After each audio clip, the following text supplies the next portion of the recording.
le Seigneur, nous allons partager cette exhortation tirée du premier livre de Samuel, 7e chapitre, du 3e au 4e verset. 1 Samuel 7, de 3 à 4.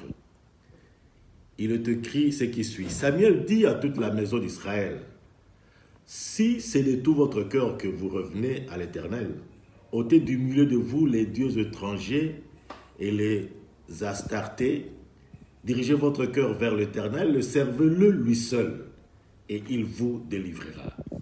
Il vous délivrera de la main de Philistins. » Et les enfants d'Israël ôtèrent du milieu d'eux les Baals et les Astartés, et ils servirent l'Éternel seul.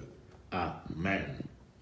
Frères et sœurs dans le Seigneur, il s'agit ici d'un moment très difficile pour Israël, qui vivait dans la compromission et ils étaient sous la sanction du Seigneur.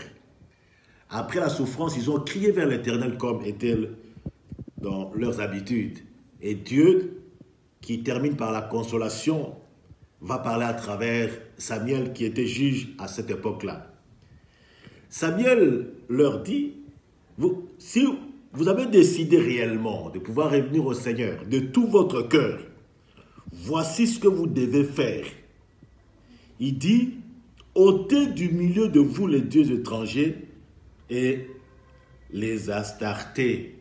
Enlevez ceux qui s'opposent à la volonté de Dieu. Et donc, nous tous, quand nous revenons au Seigneur, ou quand nous croyons, nous devons faire attention à des choses, à des réalités qui ne plaisent pas au Seigneur. Aujourd'hui, nous sommes dans un monde où même dans beaucoup d'églises, il y a le syncrétisme, il y a des choses du monde qui sont entrées. Parfois, on ne fait que copier sans pour autant comprendre le vrai sens. Et il continue en disant, dirigez votre cœur vers l'Éternel. Dirigez le cœur vers l'Éternel. Recherchez Dieu de tout votre cœur. Nous recherchons beaucoup de biens matériels, mais parfois nous nous laissons sans rechercher Dieu. Il y a des moments où Dieu veut qu'il soit recherché de tout notre cœur et il va se laisser trouver. Et il dit, et servez-le lui seul. Servez le Seigneur lui seul. C'est-à-dire qu'il y a cette possibilité qu'on serve Dieu et d'autres dieux. Lorsqu'on parle de l'idolâtrie, généralement, on pense que c'est dans l'occultisme, le fétichisme, la magie seulement. Non.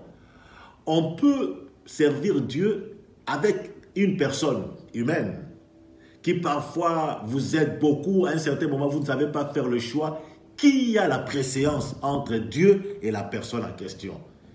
Il se pourrait que vous ayez un travail par lequel Dieu vous aide à bien gagner. Et à un certain moment, vous pouvez servir le travail plus que Dieu lui-même. Parce que lorsque tout ce qui se passe, si quelque chose contredit la volonté de Dieu, la chose la plus facile est de dire, j'obéis au Seigneur. Si quelqu'un sert Dieu lui seul, il n'a même pas besoin de crier. Son entourage saura qu'il n'est pas comme nous. Son entourage comprendra que non, cet homme est différent de nous. Et ils vont comprendre que le secret, c'est l'obéissance à son Dieu. C'était le cas de Daniel.